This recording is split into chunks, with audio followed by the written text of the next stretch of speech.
Había gente por todas partes. Todos se habían reunido para adorar y celebrar la provisión de Dios, cómo Él los ha cuidado en el pasado y los cuida en el presente. Sus corazones están llenos de gratitud, porque a pesar de las penurias, a pesar de las dificultades, a pesar de las pruebas de diversos tipos, saben que Dios está con ellos y estará con ellos para siempre. Y esa verdad es buena. El hecho de que Dios esté con ellos llena sus corazones de seguridad, agradecimiento y esperanza. Pero de repente una voz rompe su atención, perfora el momento. Lo que dice no parece tener sentido al principio porque todo el mundo está tan agradecido y esperanzado, pero sin embargo lo que dice también resuena en ti a un nivel que es más profundo que la esperanza, más profundo que la seguridad, más profundo que la gratitud que estabas sintiendo ese día. Puede que estuviera hablando a miles de personas en la multitud, pero es casi como si solo te hablara a ti cuando proclamó: si alguien tiene sed, que venga a mí y beba. Que venga a mí y beba. Cuando Jesús gritó estas palabras en el templo el último día de la fiesta, tocó algo fundamental de la experiencia humana, que es la sed. La sed es la respuesta del cuerpo a la falta de líquido. Es una respuesta al comienzo de la deshidratación. Si lo piensas, la sed es un regalo. Es decir, si no tienes sed, si sufres de adipsia, que es que careces de la capacidad de tener sed, entonces estás constantemente en riesgo de deshidratación, que es una condición que si no se trata lleva a problemas renales, incluso a insuficiencia renal, convulsiones e incluso la muerte. Así que la sed te dice que te falta algo, te dice que te falta algo que necesitas, te dice que te falta algo esencial para tu vida. Y Jesús usa la sed para describir una carencia espiritual. Algo que falta, una sed profunda en tu alma. Y muchos de ustedes aquí hoy conocen la sed de la que Él está hablando. Tu pasado, tus errores, tus pecados crearon una carencia en ti, un malestar, una culpa, una sed que no sabías cómo saciar. Intentaste cosas que ofrecían satisfacer, pero solo aumentaban el malestar, profundizaban la culpa y aumentaban la sed. Lo intentaste hasta que llegaste a Cristo. Y entonces en Él encontraste al que perdonó tu pasado, asumió tu culpa y fue castigado por tus pecados. Y al hacerlo, satisfizo la sed de tu alma. Cuando le entregaste tu vida, ese momento de tu vida, ese día, ese instante, es el mejor momento de tu vida. Tu corazón fue cambiado, tu vida cambió. Es como si el viejo tú se hubiera ido, completamente pasado, y un nuevo tú hubiera renacido, perdonado y satisfecho, seguro y libre. Ahora no cambiarías eso por nada en el mundo. No cambiarías lo que Jesús hizo por ti. No hay nada que pueda quitarte eso.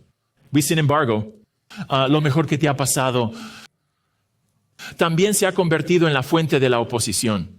Lo mejor que te ha pasado, tus pecados perdonados, tu culpa removida, tu aceptación con Dios garantizada para siempre. Empiezas a ver que no todos están tan emocionados de que la sed de tu alma sea saciada para siempre. Es como si tan pronto como creíste en Jesús, tan pronto como le diste tu vida a Él, descubriste que te convertiste en el enemigo de la gente. Y nuestro texto de hoy te va a ayudar a entender la oposición por ser cristiano. De una forma u otra, la oposición por ser cristiano va a ser nuestra experiencia. En medio de lo que un erudito llamó un diario de viaje al principio del capítulo 7 con poco valor práctico, creo que hay una tonelada de valor práctico en nuestro texto de hoy. Valor porque la verdad aquí te ayudará con la oposición, tal vez incluso la persecución que hay por ser cristiano. Y mientras entramos en el texto, quiero preparar el escenario para lo que vamos a ver. En total, Jesús pasó alrededor de un año en la parte norte de Israel, en una región llamada Galilea, alrededor del mar de Galilea. En total, los acontecimientos que tuvieron lugar durante ese tiempo se relatan en Marcos 3 a Marcos 9, con algunos de los acontecimientos más famosos durante este tiempo, siendo su elección de los 12 y calmar una tormenta y alimentar a 5,000, que es probablemente más cerca de 10 a 20,000 que también vimos en Juan 6. Ahora, cuando comparamos Juan 6:4 con Juan 7:2, vemos que hay una brecha de 6 meses entre el final de Juan 6 y el comienzo de Juan 7. Y en el versículo 2 habla de la fiesta de las cabañas, de la que hablé en profundidad hace unas semanas. Y si te preguntas qué es la fiesta de las cabañas, bueno, te animo a que vuelvas a ese mensaje o simplemente esperes, porque vamos a volver a muchas de esas cosas a medida que avanzamos a través del resto de Juan, como esa fiesta se lleva a cabo. Una cosa que quiero que sepan acerca de la fiesta, sin embargo, es que esta fiesta terminó el viernes en Israel y Hamás atacó el sábado. Eso sería como si nos atacaran el 26 de diciembre, en un momento en que todo el mundo está relajado y satisfecho y feliz y disfrutando de la vida después de una gran fiesta. Ahora, durante estos últimos 6 meses de este año en Galilea, Marcos 7-9 nos dice que Jesús alimentó a 4,000. Probablemente se acerque más a 10,000. Pedro confesó a Jesús como el Mesías. Jesús se transfiguró. Y durante todo ese periodo de tiempo vemos a Jesús luchando contra los líderes religiosos en esa batalla. Esa oposición se muestra claramente cuando saltamos al versículo 1. Noten que después de esto, Jesús anduvo por Galilea. No andaba por Judea porque los judíos querían matarlo.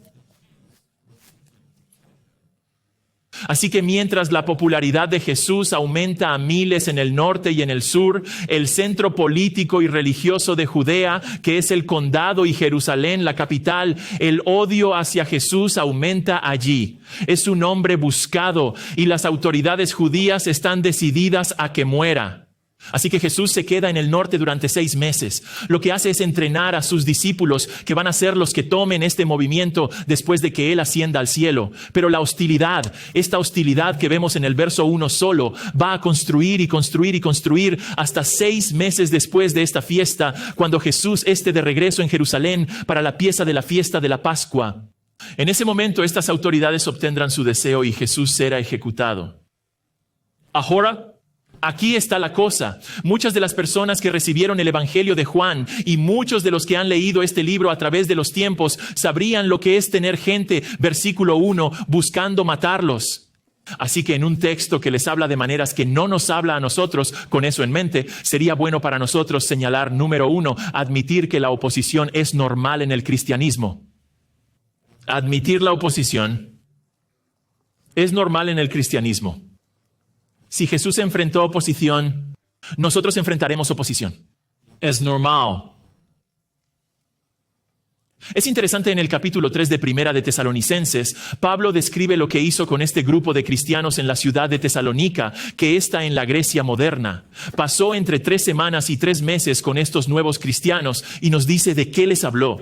Y yo me preguntaría, ¿cómo? Si estuvieras cerca de un cristiano nuevo, ellos están como, quiero reunirme contigo todos los días. ¿Qué es lo que seguirías diciéndoles? ¿Qué es lo que seguirías recordándoles? Quiero que escuches lo que Pablo seguía recordando a este grupo de cristianos. Primera de Tesalonicenses 3:4, él dice, cuando estábamos con ustedes, seguimos diciéndoles que íbamos a sufrir aflicción. Piensen en eso.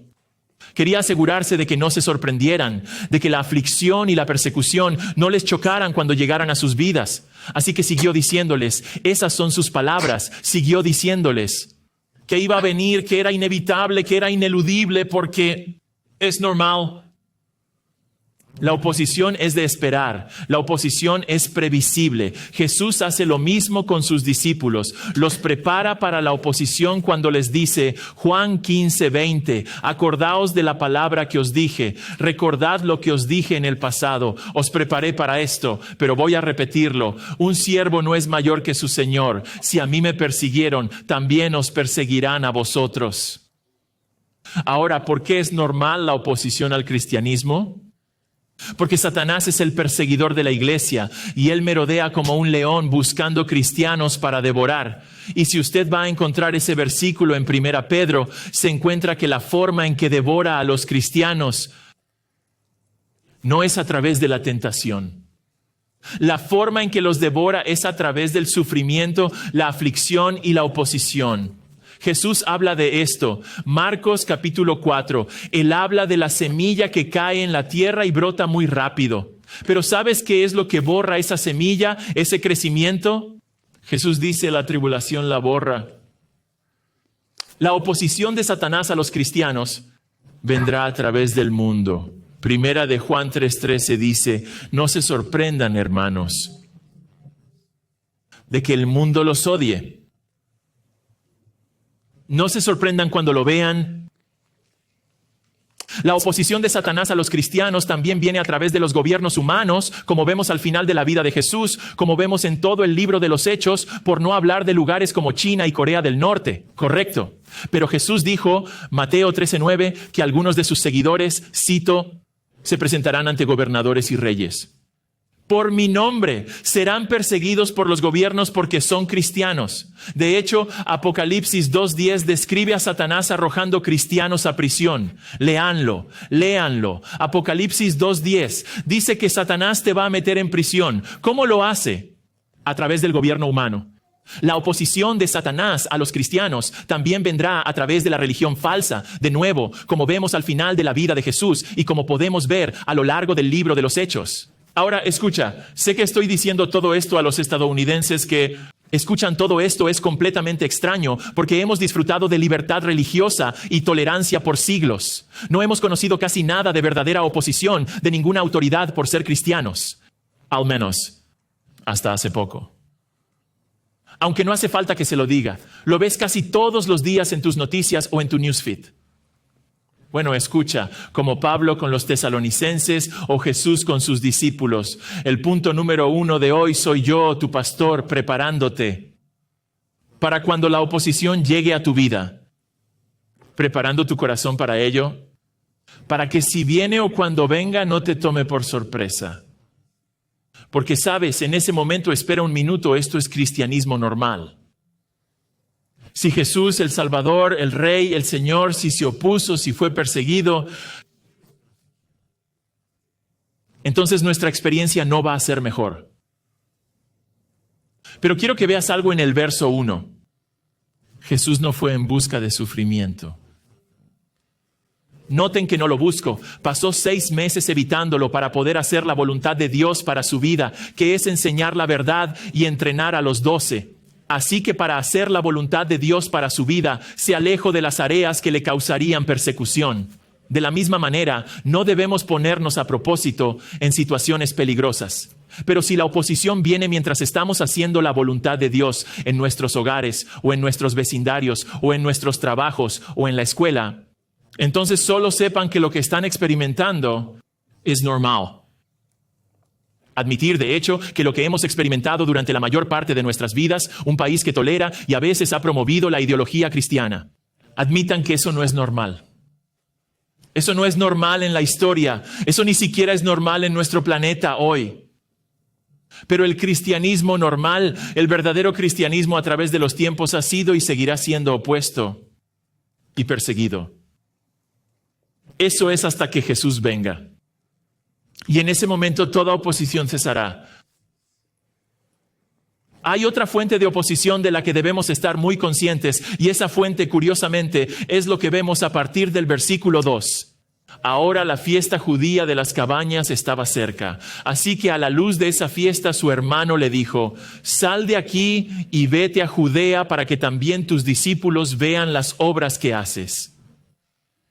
Porque nadie trabaja en secreto si quiere ser conocido abiertamente. Si haces estas cosas, estos milagros, muéstrate al mundo. Ahora, antes de entrar en los detalles, puede que te sorprenda saber que Jesús tenía hermanos. En Mateo 13:56 es que también tuvo hermanas. Estos son los hijos físicos de María y José, nacidos después de Jesús, a quien Lucas 2:7 llama el hijo primogénito. Jesús es llamado el hijo primogénito. Ese título solo tiene sentido si José y María tuvieron otros hijos. Ahora los escritos de los primeros cristianos que se remontan hasta los 100 años de Cristo dicen que estos hermanos son solo parientes de Jesús, tal vez primos, pero ciertamente no pueden ser sus hermanos físicos. Ahora escuche, los escritos de los primeros cristianos, a veces llamados tradición de la iglesia, pueden ser muy útiles para muchas cosas. Pero cuando contradice la simple lectura de la Biblia como lo hace aquí, bueno, nos quedamos con la Biblia, porque la Biblia es inspirada, vino de Dios y la tradición no.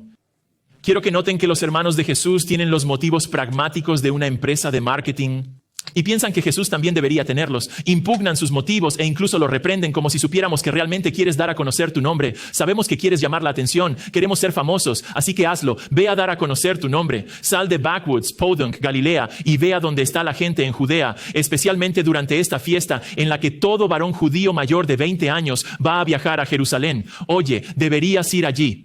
Si realmente eres el Mesías, haz tus milagros allí en la ciudad santa. Miles estarán allí si esos líderes religiosos piensan que eres grande. Como miles te van a seguir. Ve a donde está la gente y hazte famoso. Quiero que te fijes en el versículo 5, Juan.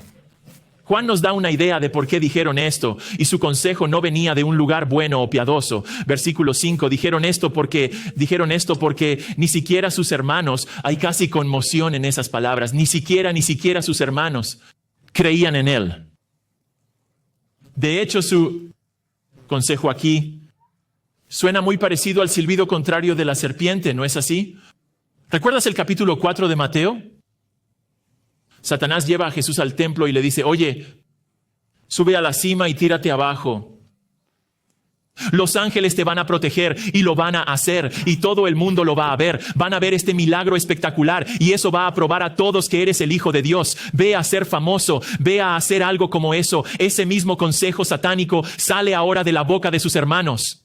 Bueno, Jesús probaría que Él es el Mesías y el Hijo de Dios, ¿verdad?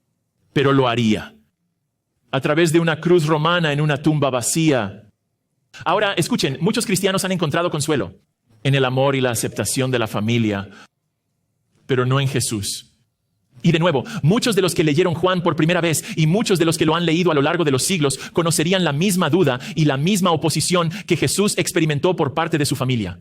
Y ya que ese es el caso, sería bueno para todos nosotros el punto número 2, darnos cuenta de que la oposición a menudo viene de la familia.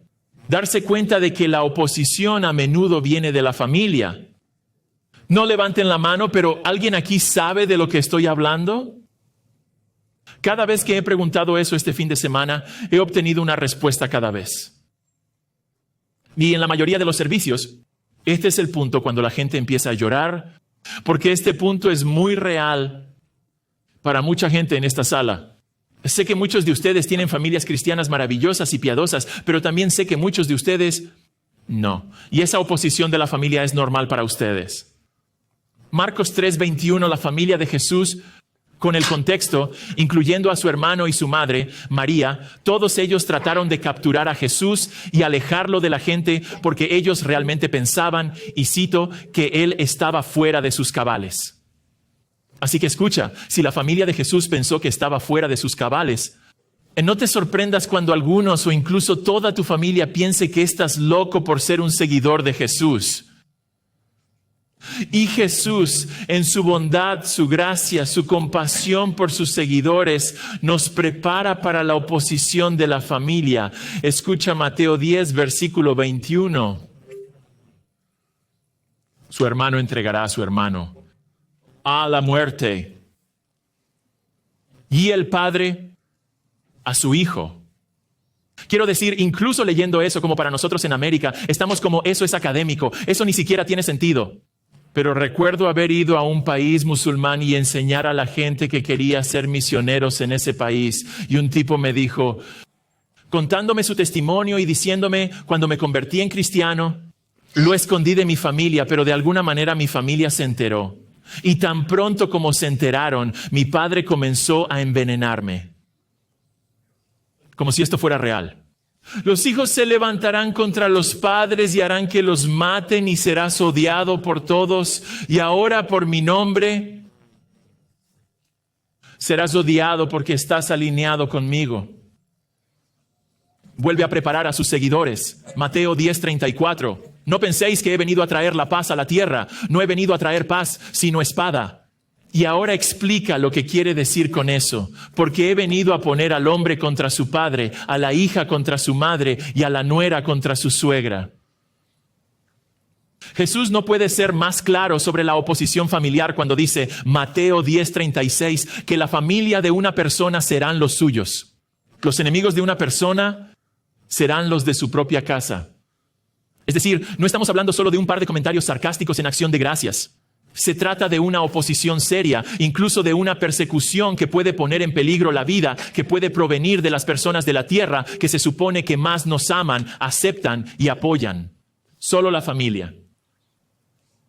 Los lugares donde se supone que estamos más seguros, donde se nos cree más, donde recibimos el mayor beneficio de la duda. Nuestras familias pueden ser a menudo, como lo fue para Jesús, la fuente de oposición.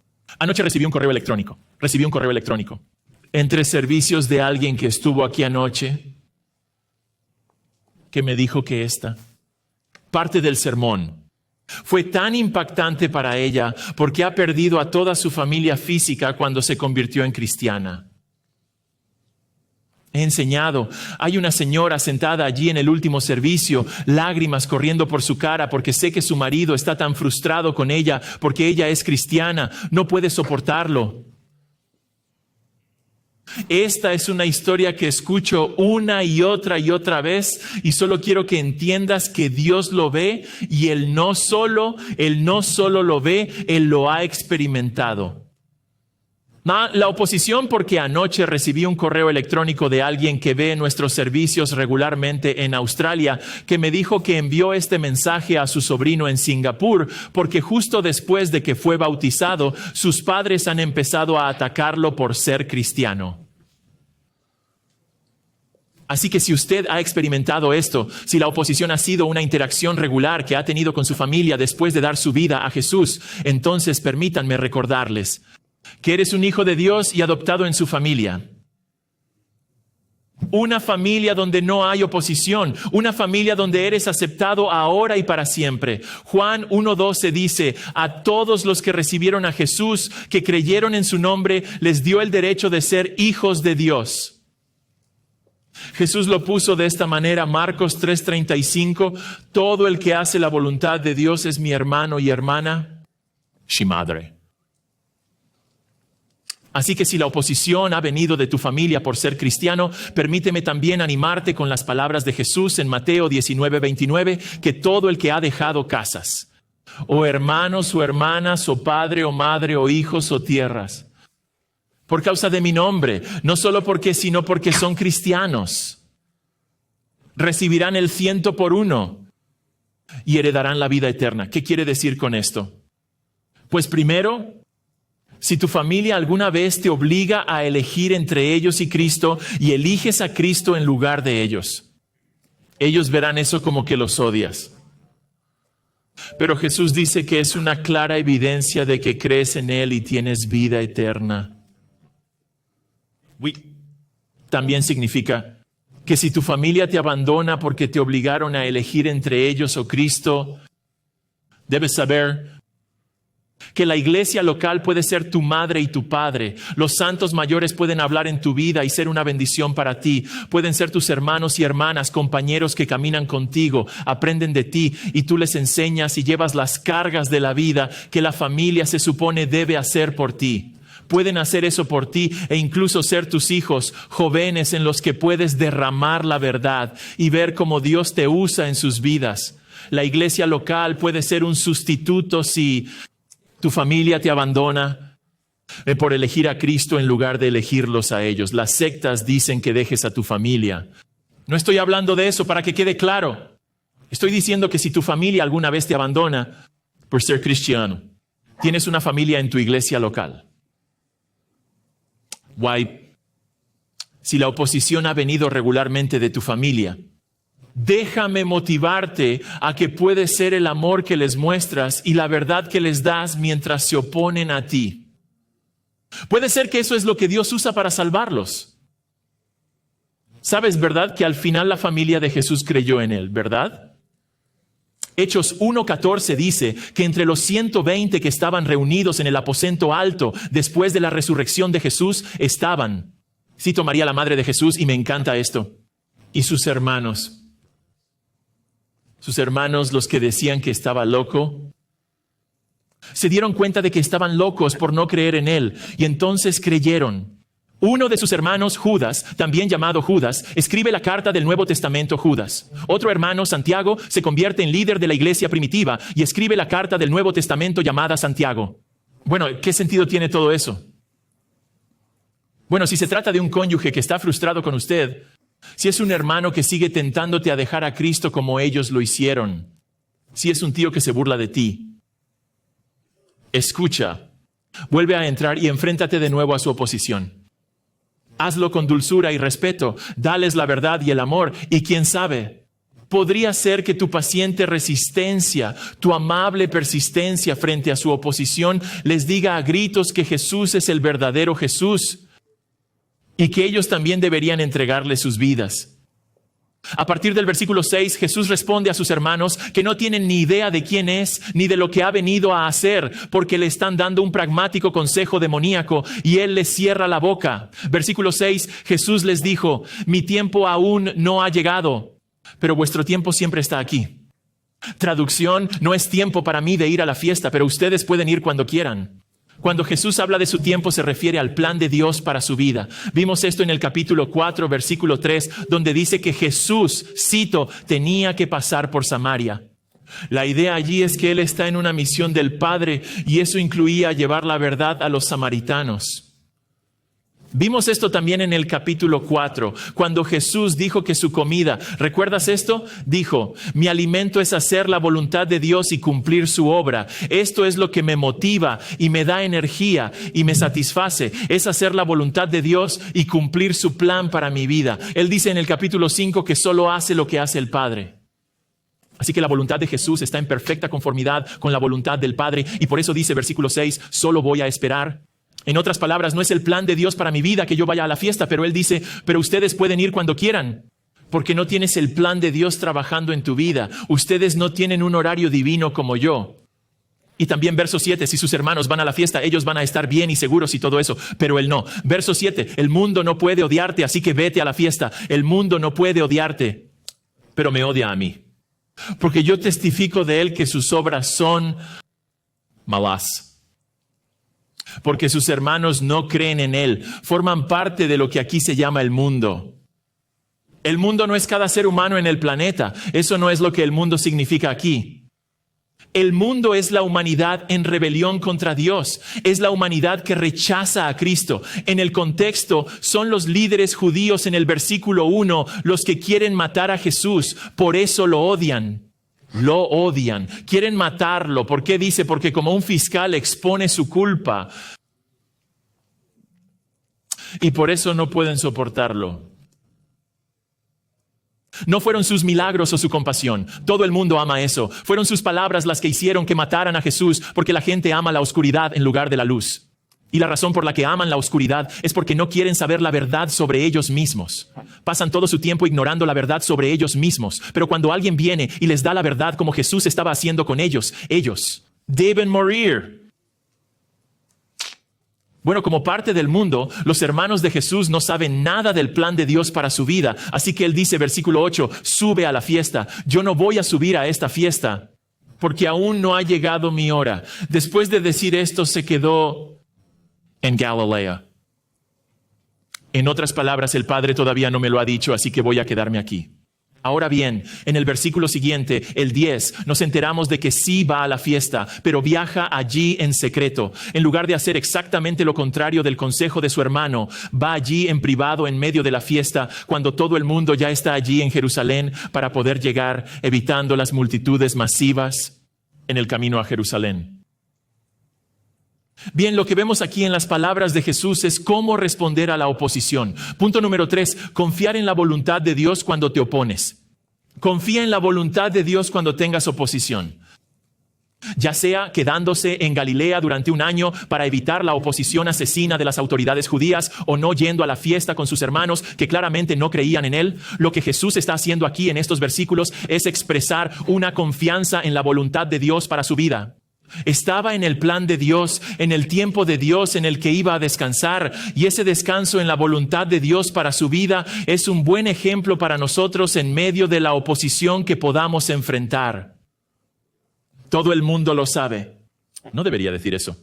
Romanos 8:28 es un versículo famoso en la Biblia, ¿verdad? Todas las cosas cooperan para el bien de los que aman a Dios. Lo ponemos en nuestras tazas, lo ponemos en una tarjeta flash, lo ponemos en nuestros espejos y todo eso. Pero lo que hacemos cuando lo tratamos como una galleta de la fortuna, Olvidamos que dentro del contexto de Romanos capítulo 8, es una verdad como esa que se convierte en un fundamento que influye en lo que Pablo dice en el resto del capítulo, que trata sobre el sufrimiento de los cristianos. Así que lo que hacemos en medio de la oposición es aconsejarnos a nosotros mismos confiar en la voluntad de Dios que está trabajando en nuestro sufrimiento, que está trabajando a través de la oposición para nuestro bien y para su gloria. Confiamos en la voluntad de Dios que cuando nos oponemos, eso nos dice que si el mundo no tiene un problema con nosotros, probablemente significa ¿qué? Probablemente significa que todavía somos parte del mundo.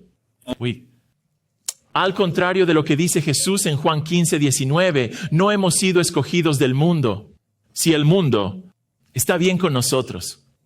Confiamos en la voluntad de Dios sabiendo que cuando se nos oponen, es porque odian a Cristo y no pueden hacerle nada a Jesús, como estas autoridades religiosas van a hacer eventualmente. No pueden hacerle nada a Jesús y por eso se desquitan con nosotros. Confiamos en la voluntad de Dios porque Jesús modela eso aquí en Juan 7. Modelando lo que les dirá a sus discípulos más tarde, Juan 16:33, cuando dice, les he dicho estas cosas, os he preparado, os he dicho que las cosas van a ser difíciles. Os he dicho estas cosas para que en mí tengáis paz, descanséis en el mundo, tendréis tribulación.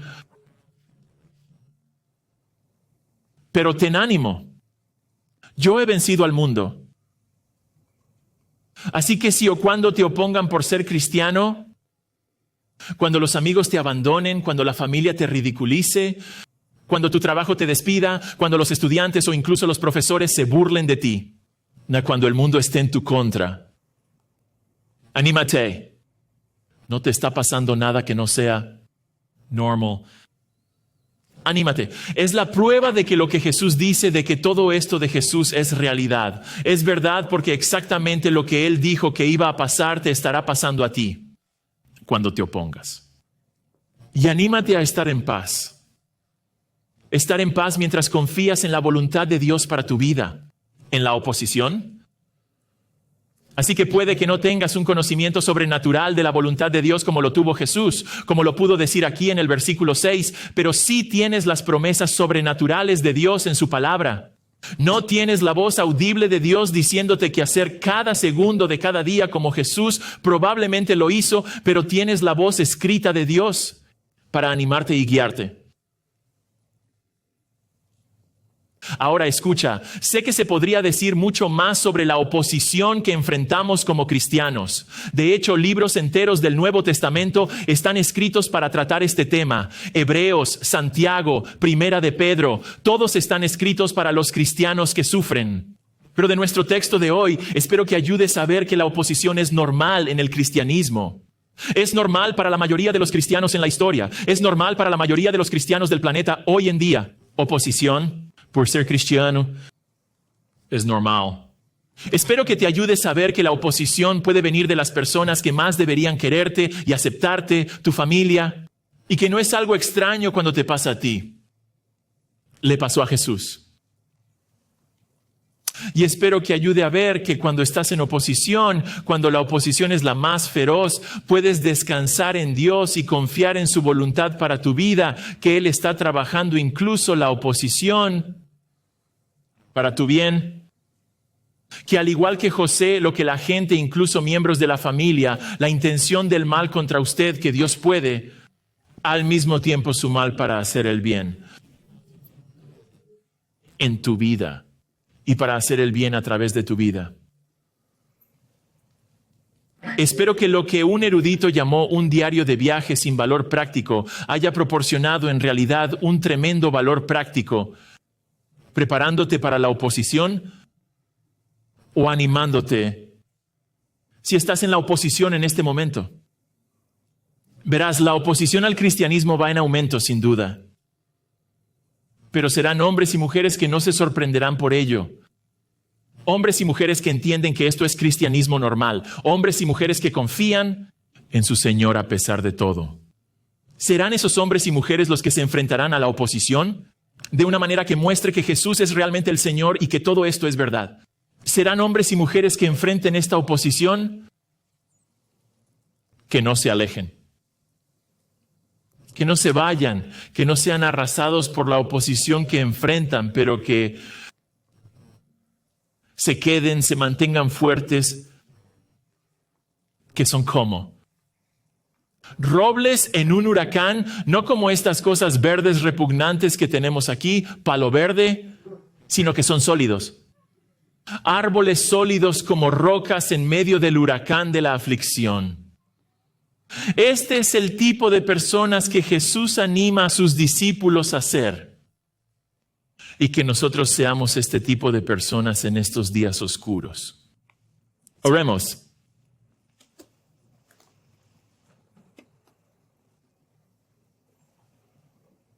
Jesús, tú eres bondadoso y compasivo.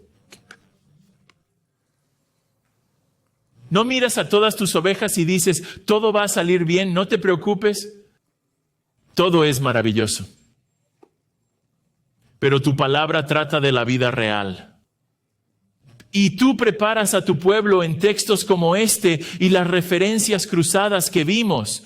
Preparas a tu pueblo para la oposición que enfrentamos por ser cristianos. Eso es evidencia de tu bondad y tu gracia, tu misericordia, tu amor por tu pueblo. Así que gracias por eso. Rezo para que sea tu palabra hoy la que nos equipa, que nos enseña, nos corrige, incluso nos reprende y nos entrena para hacer lo que es correcto. En medio de un mundo que está cambiando rápidamente en una dirección que a menudo puede ser temerosa para los cristianos. Que tengamos la fuerza y la gracia y el valor que tú nos das para permanecer fieles pase lo que pase, para la gloria de tu gran nombre. Amén. Muchas gracias.